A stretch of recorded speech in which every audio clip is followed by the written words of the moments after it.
What's up, Tailgaters? You're in the booth with Tailgate Nate today. Welcome to my channel. We're continuing with Week 9 predictions, and a top 20 matchup in the ACC is on the horizon, and it's a big one, too. We got the Duke Blue Devils. We got the Louisville Cardinals. It's going to be a fun one from Louisville, Kentucky. We know what happened the last time Louisville had a ranked opponent come into the stadium. That was the Notre Dame Fighting Irish only a couple of weeks ago. Louisville pulled out the big win, but both of these teams are coming off losses, albeit one of them is coming off a loss and then a bye week. Still should be a really fun and pivotal ACC matchup here in the race as both these teams try to get to the ACC title game. But before we dive into that, you guys know I got to say thank you for all the support the channel has seen as of late. It means a lot to me, and you can continue to show your support if you haven't done so already by hitting the subscribe button and ringing the bell, but there are other ways you can do so. Watching this video is definitely a way to help support my channel, and you guys can do more by liking, commenting, sharing, really anything else you guys feel like you are willing and or able to do to help me support this channel does mean a lot to me. So whatever you guys are able to do,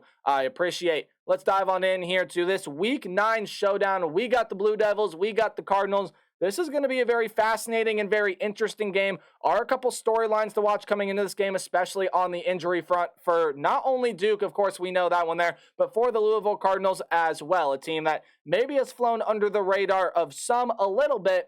But again, that big win at Notre Dame kind of put them on a lot of people's map. Let's take a look at the stats that both these teams have put up so far this year. Of course, we'll start with the road team. That is the Duke Blue Devils. And, well, this Duke offense really is run through Riley Leonard. Now, he was questionable to play in that game against Florida State. Ended up being a game-time decision. He did come in and play, and he was okay. You definitely could tell that he was not 100%. I believe he was only 7 of 16 for 76 yards, ended up going out in the third quarter. But you could tell that even though Riley Leonard statistically was not having a great day, he was affecting the game, especially with his legs. He's a great running threat, the third leading rusher here on this team, but ended up going out in the third quarter. This Duke defense couldn't stand up to the Florida State offense, and Duke ended up losing the football game. However, when you take a look at some of these other leaders here, the freshman quarterback Beelan just didn't have a great day against the Florida State defense. I believe he was 1 for 6. If it is him, if it is Henry Beelan that is going to go here and is going to play in this game, he's got to find a little bit of magic here. He's got a lot of weapons to work with. We know about the duo in the running back room with Jordan Waters, Jaquez Moore as well. He's got a lot of nice receivers led by Calhoun and Moore. So there are weapons here. Beelan, if it is him that is a go, he's got to be able to take advantage of it. He has a really good offensive line, and again, a lot of good playmakers around him. So whoever happens to go, even if it's Riley Leonard, not at 100%, you have to be able to take advantage of the weapons, and why we'll talk about the Louisville defense in a second. But let's talk about the Duke defense here. It's been one of the top scoring defenses in America for most of this year, and still continues to be only 14 points per game allowed. That's pretty good. They're able to generate pressure. They have 15 sacks so far on the year. That's just over 2 sacks per game, and it's not coming all from one guy. They have a lot of guys that are able to generate pressure and that are able to get back to the quarterback, and this is the Duke secondary that is really impressed so far this year. 32 pass defended, 6 interceptions, 1 turnover. Oh, and this is the team, by the way, as well, that has 10 turnovers on the year. Pretty solid enough third down defense, although you maybe would like to see it get better. It's a Duke defense overall, especially on the defensive front, that is playing really well. The secondary did kind of get beat up by Keon Coleman, some of these other Florida State receivers, with Jordan Travis throwing the football. It was a Duke defense that was able to hold its own for 35 to 40 minutes, and then it started to fall apart as Florida State started to figure it out, and as their leader on offense, Riley Leonard, went down. So this is going to be a Duke defense that's going to have to stand up, play a full 60-minute game, because this is a Louisville offense that, much like Duke, can be very balanced when it's at its best, and maybe a little bit more balanced than Duke, but it also likes to throw the football, because Jack Plummer is a very good weapon. 1,901 yards on 63% completion for 13 touchdowns on the year. Now, there are a couple things with Jack Plummer that need to be worked on. For starters, his interception numbers. He has thrown 8 interceptions so far this year. Big reason why you see that you see the 2 French fries there next to the turnover mark with 11 turnovers. Again, the 8 interceptions from Plummer, and then 3 fumbles as well. Jack Plummer's got to be able to cut down on those interception numbers, especially against the Duke secondary that has played well so far this season, and against a Duke secondary as well that will, or I should say against the Duke offense that will make you pay really no matter who the quarterback is there. But it doesn't just start and end with Jack Plummer. I mean, Jawar Jordan has a little bit of an injury diagnosis coming into this game, so we'll see if he's going to be able and ready to go. If not, you got guys like Isaac Garendo and Maurice Turner that are back there. And then you can't talk about this Louisville offense without talking about the Georgia State transfer, Jamari Thrash. He's been excellent for Louisville so far this year. 639 yards on 39 catches for 6 touchdowns. You do have some other very nice weapons. Bell, Higginbruce,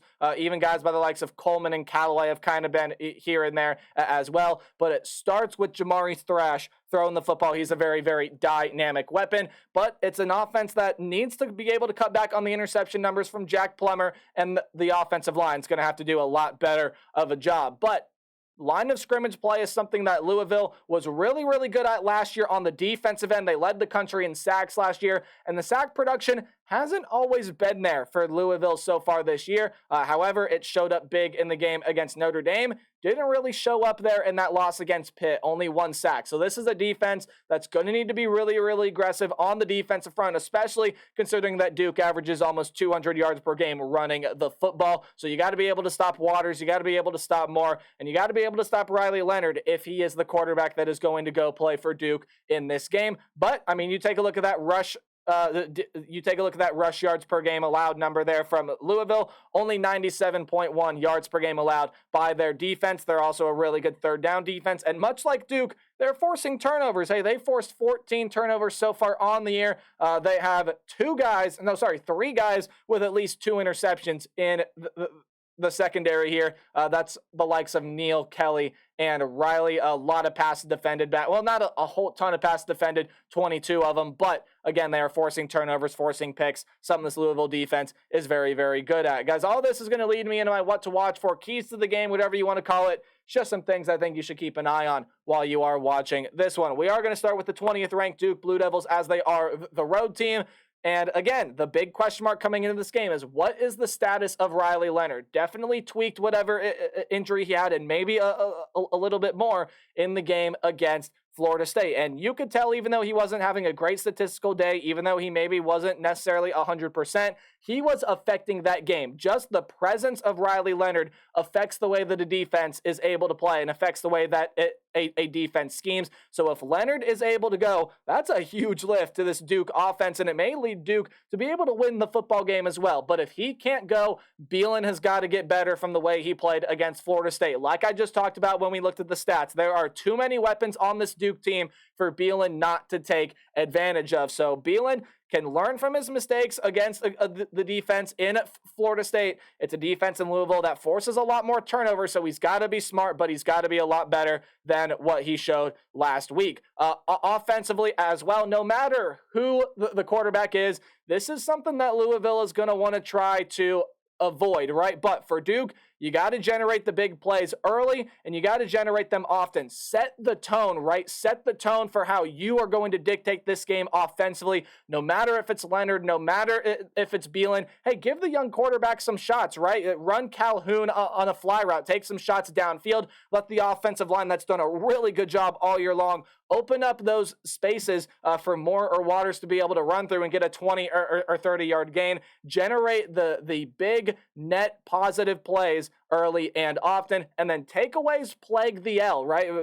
You take a look at Jack Plummer there, all those interceptions, a Duke secondary that's playing well. It's a recipe for Duke to be able to force some turnovers in this game. So force them and then let your offense go and capitalize off of those turnovers. Now what to watch for from the Louisville Cardinals. Expect a lot of passing here from Plummer. This is a Duke defensive front that has played really, really well, and Jack Plummer may not take a whole lot of deep shots in this game. Yes, he's going to take some. He's got a weapon out there in Jamari Thrash that runs some of the best fly routes in the country, but it's going to be a lot of passing from Plummer in this game, especially with the uncertainty of Jawar Jordan, right? The star running back that has 661 yards and 8 touchdowns this year may be uncertain and may not be ready to go here to play in this game, especially if he is not able to go. Plummer is going to pass a lot, but you have to be able to cut back on the interception numbers. You cannot try to force throws into areas where the pass is not even having a chance of being completed, and especially ones where you risk throwing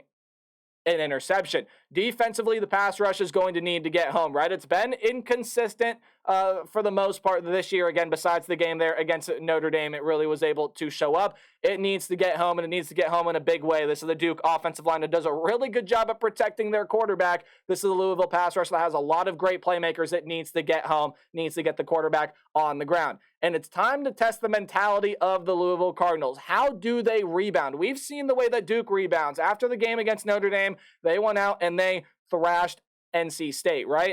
Obviously ended up losing that game against Florida State, but Florida State's a really, really good team. The Cards coming off a very disappointing loss on the road at Pitt. It's time to test how they respond. It's time to test the mentality of this team. And guys, I got to tell you, I think the mentality here of Louisville is going to be pretty good. They are the favorite here in this game so far. FPI likes them. Now look, this is a Louisville team that I will say, or I should say that this is a game that if Riley Leonard is going to play and Riley Leonard is going to be a factor, Duke may be able to pull out this football game, but with his status being uncertain and with the way that this Louisville team has played all season long, I think they have enough pieces to win this game. I think Jamari Thrash is going to make a couple big plays, no matter if Jawar Jordan plays or not. I think Jack Plummer is going to have some really good moments, and then the running backs behind Jawar Jordan, even if Jordan doesn't play, are going to have their big moments as well. Again, no matter if it's Leonard or Beelan, I think this game is going to be relatively close, but I do like the Cardinals to be able to pull this one out. I got them 26-20 in a very pivotal game in the ACC. However, I will tell you, if Leonard plays, watch out, because Duke very well could win this game. That's all I got for this one. Let me know down in the comment section below what you think. And hey, remember to play hard but tailgate harder. See you guys in the next video. Goodbye.